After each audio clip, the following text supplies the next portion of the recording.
என் பேர் சசிகலா நாகராஜன். நாகப்பட்டினம் மாவட்டம் திருமருகல் ஒன்றியம் குங்கராளர் ஊராட்சி மேலசாடமலம் கிராமத்தில் வசித்து வருகிறோம். நாங்கள் தலைமுறையாக விவசாயம் தான் பார்த்துட்டு வரோம். எனக்கு ஒரு 10 ஏக்கர் நிலம் இருக்குது.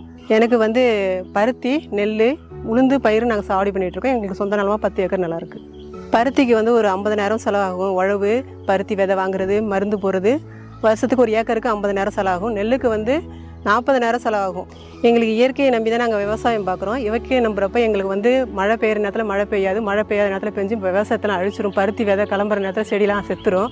அதனால் நிறைய இழப்பீடை சமாளிக்க முடியல எங்களால் அந்த இழப்பீடெல்லாம். அதனால் இந்த இன்சூரன்ஸ் கொடுக்குறப்ப ஓரளவுக்கு நிவர்த்தி பண்ணுற அளவுக்கு இருந்துச்சு எங்களுக்கு. அதில் இயற்கை அழிவு இருக்கிறப்ப எங்களால் அதை சமாளிக்க முடியல. இந்த பிரதம மந்திரி திட்டத்தால் எங்களுக்கு ஓரளவுக்கு இந்த கடனுக்கு எங்களுக்கு ஒரு உரிய நிவாரணம் கிடைக்கிற மாதிரி எங்களுக்கு நாங்கள் நினைக்கிறோம். அதில் நெல் வாங்கி ஒரு 4 வருஷம் ஆகுது. நெல்லுக்கெல்லாம் இழப்பீடு கொடுக்கல.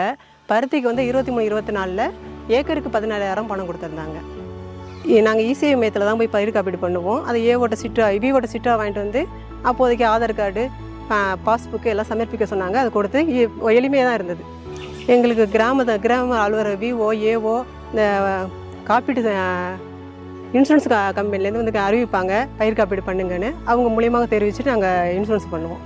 பருத்தியில் வந்து ஒரு 80% நஷ்டம் ஆகிட்டு எனக்கு மழையால். மழை பாதிப்பால் செடியெலாம் செத்து போயிடுச்சு, ஒன்றுமே இல்லை. 80% அப்போ இதாகனப்போ நான் கடன் வாங்கி இந்த கடனை திருப்பி செலுத்த என்னால் முடியல.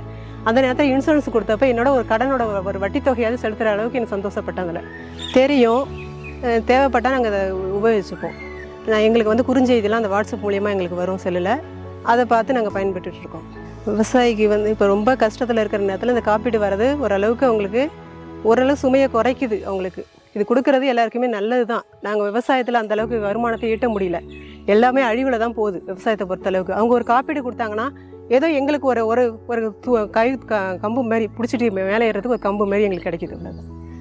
கண்டிப்பாக பண்ணணும், எல்லா விவசாயமே பண்ணணும். நமக்கு வந்து எந்த நிர்வாகமுமே நமக்கு கிடையாது. விவசாயியை பொறுத்தளவுக்கு நம்மளை தூக்கி விடுறதுக்கு அந்தளவுக்கு நிர்வாகம் கிடையாதுங்கிறப்ப, எதுவுமே இல்லைங்கிறப்ப நம்ம காப்பீடு பண்ணால் நமக்கு நான் ஒரு 4 ஏக்கருக்கு இன்சூரன்ஸ் பண்ணேன். ஒரு ஏக்கருக்கு 900 ரூபாய் கட்ட சொன்னாங்க. 4 ஏக்கருக்கு 3,200 ரூபாய் காப்பீடு செஞ்சுருந்தேன். அதனால எனக்கு வந்து ஏக்கருக்கு 17,000 இன்சூரன்ஸ் வந்தது. அதனால எனக்கு நல்ல லாபம் தான் கிடைச்சது. அதில் फसल बीमा से संबंधित जानकारी के लिए हेल्पलाइन नंबर 144447 पर कॉल करें। फसल बीमा कराओ, सुरक्षा कवच पाओ।